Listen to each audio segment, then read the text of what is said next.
Students, आज हम start करने वाले हैं द चैप्टर ऑफ इनहेरिटेंस।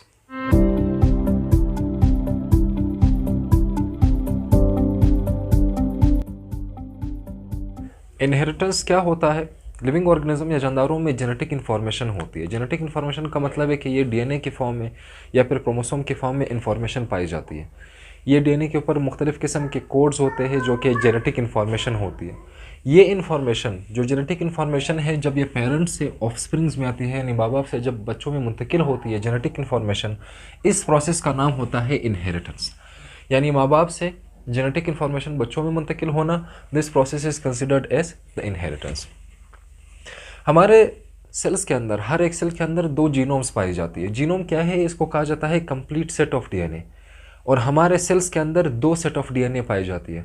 एक सेट ऑफ डीएनए फादर की तरफ से आता है 23 क्रोमोसोम्स की फॉर्म में, और एक सेट ऑफ डीएनए मदर की तरफ से आता है अगेन 23 क्रोमोसोम्स की फॉर्म में। और इनके अंदर, इन क्रोमोसोम्स के अंदर जो टोटल सेट ऑफ डीएनए है, इस टोटल सेट ऑफ डीएनए को जीनोम कहा जाता है। तो दो जीनोम्स हमारे पास हमारे सेल्स के अंदर मौजूद होती है। जो जेनेटिक्स का वर्क है वो असल में स्टार्ट हुआ है, इसका जो पायनियर था, बानी था, वो असल में ग्रिगर मेंडल था, जो कि सिंपलेस्ट जो जेनेटिक्स है उनका बानी या फाउंडर था।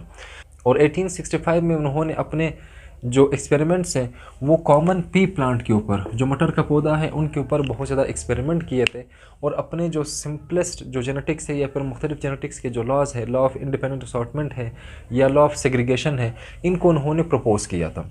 ज़्यादा एक्सपेरिमेंट्स करने के बाद मेंडल को ये एक्सपीरियंस हो चुका था कि किस तरह से जो कैरेक्टर्स है, कैरेक्टर्स का मतलब होता है खसूसियात, कि ये जो खसूसियात है मुख्तलिफ़ किस्म के, ये अपने पेरेंट्स से या माँ बाप से बच्चों में किस तरह से मुंतकिल होते हैं। और माँ बाप से बच्चों में कैरेक्टर्स या खसूसियात का मुंतकिल होना, this is known as the heredity. इसको हेरिडिटी कहा जाता है जब खसूसियात माँ बाप से बच्चों में आती हैं।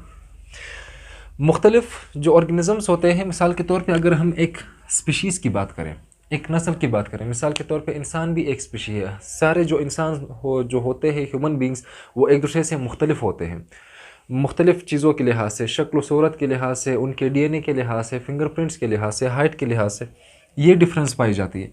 इसी तरह जो बच्चे होते हैं वो भी अपने जो पेरेंट्स हैं उनसे मुख्तलिफ होते हैं। तो लिविंग ऑर्गेनिज्म के अंदर डिफरेंसेस भी पाई जाती है, यानी फ़र्क पाया जाता है। ये जो डिफरेंसेस होती है लिविंग ऑर्गेनिज्म के अंदर, इनको फिर कहा जाता है वेरिएशंस। वेरिएशंस का मतलब होता है फ़र्क।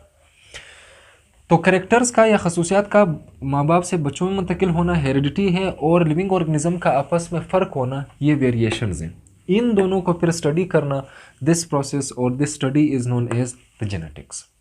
जेनेटिक्स का हम क्या स्टडी करते हैं? वेरिएशंस को, कि कौन सा फ़र्क पाया जाता है लिविंग ऑर्गेनिजम्स में, और इसके अलावा जो कैरेक्टर्स है वो अपने माँ बाप से बच्चों में किस तरह से मुंतकिल होते हैं। अब मज़ीद इसके अंदर जाने से पहले, जेनेटिक्स के मुख्तलिफ एस्पेक्ट्स को पढ़ने से पहले, हम क्रोमोसोम्स को समझते हैं। ना क्रोमोसोम्स असल में, क्रोमा का मतलब होता है कलर्ड, एंड सोमा का मतलब होता है बॉडी, यानी कलर्ड बॉडीज़। जब किसी भी सेल को जब कलर दिया जाता है, स्टेन दिया जाता है, तो ये जो क्रोमोसोम्स होते हैं वो कलर या डाई को बहुत ज़्यादा डीपली एब्जॉर्ब करते हैं, और इस वजह से इनको ये नाम दिया जाता है। क्रोमोसोम्स को हम करते हैं, इनकी अरेंजमेंट होती है। अरेंजमेंट किस बुनियाद पर होती है? कि जो सबसे बड़ा क्रोमोसोम है वो सबसे पहले आता है, नंबर 1 पे आता है, और जो सबसे छोटा क्रोमोसोम होता है वो सबसे लास्ट में आता है। ये जो क्रोमोसोम्स की अरेंजमेंट होती है, इसको पर एक स्पेसिफिक नाम दिया जाता है, that is named as karyotyping.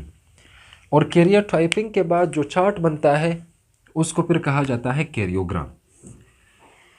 मिसाल के तौर पे लिविंग ऑर्गेनिज्म, ह्यूमन बींग्स की बात करते हैं। ह्यूमन बींग्स में 46 क्रोमोसोम होते हैं हर सेल के अंदर, सिवाय जो जर्म सेल्स हैं, और इनके टोटल बनते हैं 23 पेयर्स। यानी क्रोमोसोम 46 पाए जाते हैं, लेकिन ये क्रोमोसोम अकेला नहीं होता, इसका अपना जोड़ा भी मौजूद होता है। तो टोटल हमारे पास जो जोड़े या पेयर्स बनते हैं वो असल में 23 बन जाते हैं। ये जो कैरियोग्राम आप देख रहे हैं, ये असल में ह्यूमन बींग्स या इंसानों का कैरियोग्राम है।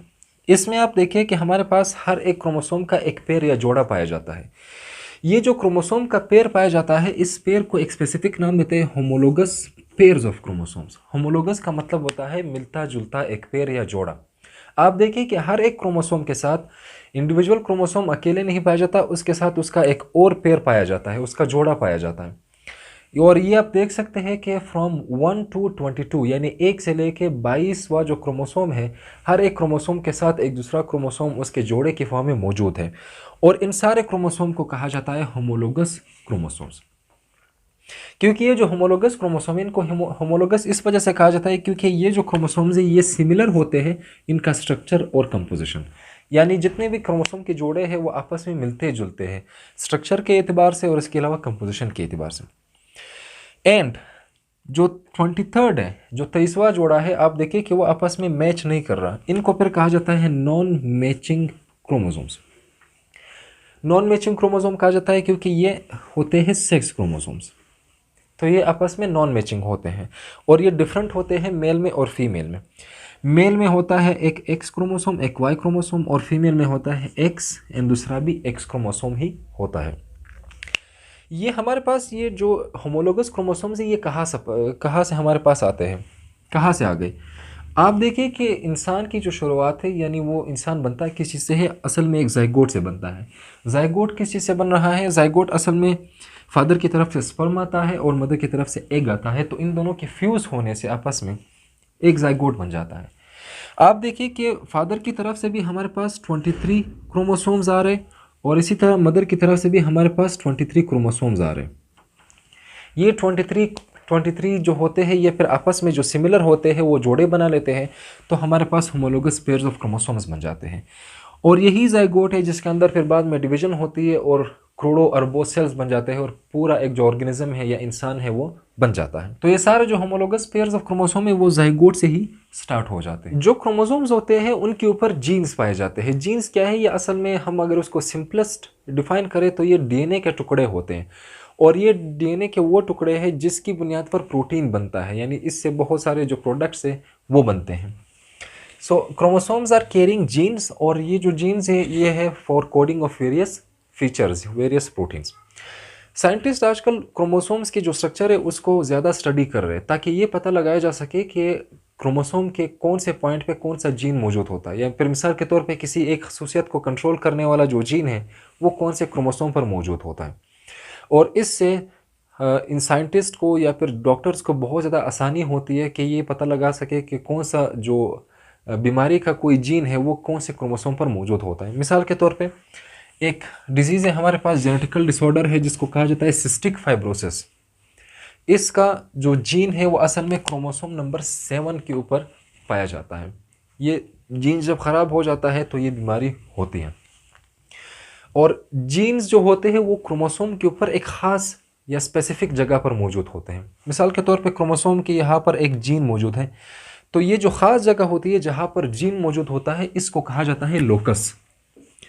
इसको लोकस कहते हैं और इसका जो प्लूरल है वो असल में लोसाई है। और एक क्रोमोसोम के ऊपर सैकड़ों हज़ारों की तादाद में लोसाई या लोकाई पाए जाते हैं।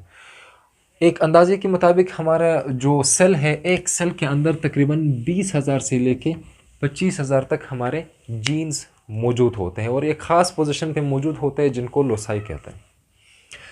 हमारे पास जो क्रोमोसोम्स होते हैं, चूँकि हमने पहले डिस्कस किया कि ये सारे जोड़े की फॉर्म में पाए जाते हैं, तो मिसाल के तौर पे हम एक क्रोमोसोम पेयर लेते हैं, एक होमोलोगस पेयर है। मिसाल फ़र्ज़ करते हैं हम कि इस क्रोमोसोम के ऊपर वो जीन मौजूद है जो कि हमारे बालों के कलर को कंट्रोल कर रहा है, और इस क्रोमोसोम के ऊपर जो इसका जोड़ा है इसके ऊपर भी यही जीन मौजूद होता है।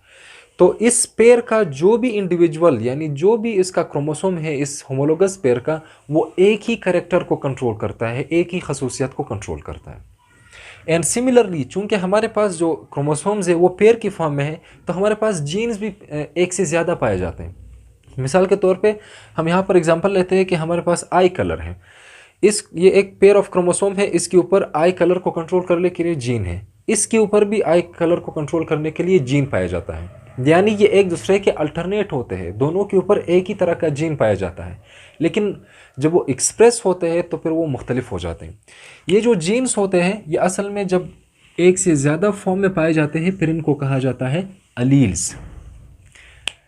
अलील्स हाउ फॉर एग्जांपल यहाँ पर हम एक एग्जांपल ले रहे हैं, ब्लू आई कलर है जो कि इसके ऊपर मौजूद है, एंड ब्राउन आई कलर है जिसका क्रोमोसोम या जीन हमारे पास यहाँ पर मौजूद है, ये दोनों आपस में एक दूसरे के होमोलोगस पेयर ऑफ क्रोमोसोम्स है। इसके ऊपर भी आई कलर को कंट्रोल करने के लिए जीन है, इसके ऊपर भी मिसाल के तौर पे आई कलर को कंट्रोल करने के जीन है। अगर ये एक्सप्रेस होता है, यानी ये जीन शो होता है, ये काम करने लगता है, एक्सप्रेस हो जाता है, तो इस शख्स का जो आई कलर होगा वो ब्लू हो जाएगा।